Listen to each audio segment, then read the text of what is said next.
Let's make a layered chocolate mousse cheesecake with a graham cracker crust, layered with a no-bake cheesecake mousse, topped with a chocolate mousse, and a lusciously delicious ganache. This cake is no-bake and you can make it in just a few easy steps. So let's get into it. For this cake, you're going to need a 6-inch springform cake pan and ideally some cake color if you have it. If not, that's okay too though. And the first step to making this cake is making the cake crust. So you're going to need 105 grams of graham cracker crumbs, along with 6 tablespoons of melted butter. And you're just going to pour your melted butter into the graham cracker crumbs until they're nice and well combined. Once they're well and combined, you want to go ahead and grab your cake pan. I forgot to mention it does have parchment paper lined at the bottom of it, just to help in removing the actual cake.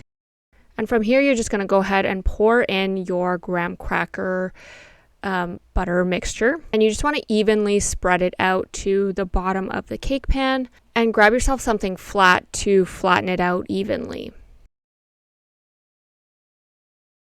And once you have a nice flat and even layer, you can go ahead and set this aside, put this in the fridge while we make the mousse.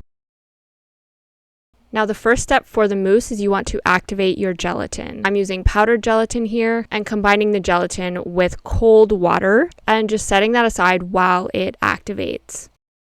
While it's doing that, you're going to grab a large bowl and you want to vigorously beat your room temperature cream cheese. You just want to make sure that it's not clumpy and it's kind of gets back into a creamy texture. That's why it's better if it's room temperature. And once you do that, you can add in your plain Greek yogurt as well as your vanilla and just mix that until it's fully combined. And it'll look nice and creamy and velvety. And from here, you're just going to add in your powdered sugar. Again, ideally using a sifter, but if you don't have one, that's okay. It just helps with the clumps when you're mixing it in. And you're just going to mix this until it is fully combined and it becomes a nice creamy texture. And once that's well and combined, you're just going to set that aside for a moment.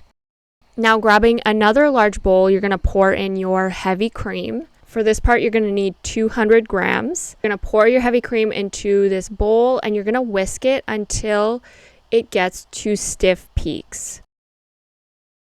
And once your whipped cream is done, you're going to grab your cream cheese mixture and you're just going to gently fold in your whipped cream into this mixture.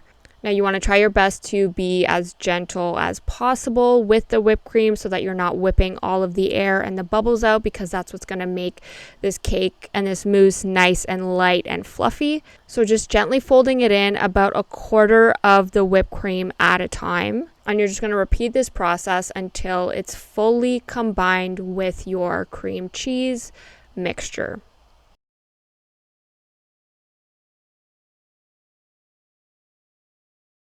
And once it's done, it will look a little bit something like this, nice and velvety and light and fluffy, but also creamy. And you're going to want to split this into 2 separate bowls and then set it aside for a moment. Now that the gelatin is activated, it'll look a bit something like this. It gets a little bit stiffer, and you're going to use half of your gelatin for one part of the cake and half of the gelatin for the other layer. So at this point, you want to warm up your 32 grams of heavy cream, and you're going to add your gelatin to that heavy cream. Mix it until it's fully dissolved. Here, you just want to go ahead and add this into your cheesecake, your plain cheesecake mixture.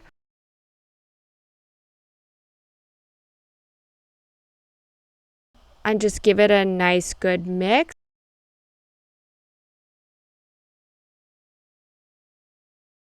And it'll look a little bit something like this. You don't want to leave it for too long because it will start to set. So you're going to go ahead and grab your cake pan with your cake crust all ready. And you're just going to go ahead and directly pour this plain mousse cheesecake into the pan and kind of flatten it out along the edges.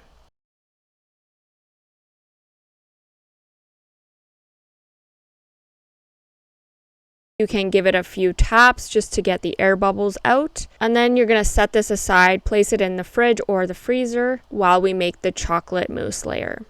Now for this part, you're going to grab your 55 grams of semi-sweet chocolate. You're going to warm up your 75 grams of milk in the microwave and then pour it over your chocolate. Give it a minute before you stir just to let it kind of seep in and mix until it fully combines into a liquid. Now you might need to put it in the microwave for a little bit longer to melt the chocolate. Put it in for 5 to 10 second increments until it gets nice and silky like this. Set that aside for a moment. You're going to warm up 32 grams of heavy cream. You're going to put your other half of the gelatin into this heavy cream and mix it until it fully dissolves. And then you just want to go ahead and pour it into your chocolate mixture fully until it's combined,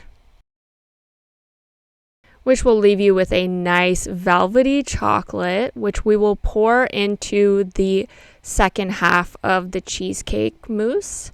Just directly pouring in, making sure that it's not too hot or warm because it will melt everything. So do let it cool down if you need to, and then just gently folding this in until it's nice and well combined.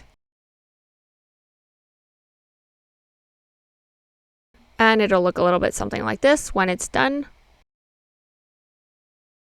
You're going to go ahead and grab your cake out of the fridge or the freezer, wherever you set it aside. You're going to pour your chocolate layer on top of the plain layer gently. Definitely don't pour it all at once kind of thing, especially if your first layer hasn't set yet. Just gently pouring it over. You can give it a few taps to get the air bubbles out, and you're going to place this in the freezer. Let it set for at least 2 hours or overnight. Once the cake has set, you can go ahead and make the ganache topping. So warming up 110 grams of your heavy cream, pouring it on top of your chocolate, mixing it until it's fully melted into the cream and it's fully combined. Then you can go ahead and remove your cake from the cake pan, out of the cake collar, remove the bottom and the parchment paper. This is why I like to freeze the cake as it's setting, because it makes it so much easier to take it out of the cake collar and the cake pan. And look at those layers, super beautiful. Now for your topping ganache, you do want to let it cool a little bit. You don't want it to be piping hot when you're pouring it onto the cake because it will probably melt it. So just let it come back to a little bit warmer than room temperature and let it thicken a little bit too, so it creates that nice layer on the top. And then you can go ahead and pour it directly onto your cake. I love this part. It looks so cool. It's just so elegant, and I love like the creative process of it. It feels very artistic. So just pouring it on like so. And if you feel like it's kind of sitting at the top of your cake, like too thick of a layer, you can kind of grab a spatula and just run it over the edges. So it has that nice dripped look on the sides. And then you just want to let this sit in the fridge for at least an hour or two, just to let the ganache kind of set. But look at how beautiful and delicious this looks. It will be ready soon. And once it's set in the fridge for 2 hours and the mousse has been able to defrost in the fridge, which might take a little bit longer, maybe a little bit closer to 4 to 6 hours, I would say, then you can go ahead and cut into it. Super luscious, super light, yet creamy. With the cheesecake mousse, I really wanted to find something that kept the cheesecake flavor intact. I've tried recipes for cheesecake mousse before, but it always tastes like gelatin. So this recipe really takes into account keeping that cheesecake flavor, but also making sure that it's stable enough that you can actually cut through it and have that mousse kind of texture to it. So I hope you guys enjoy this recipe. If you like it, make sure to like, follow, and subscribe the channel. It helps to keep me going on actually making these recipes. And as always, thank you for watching, and we'll see you next week.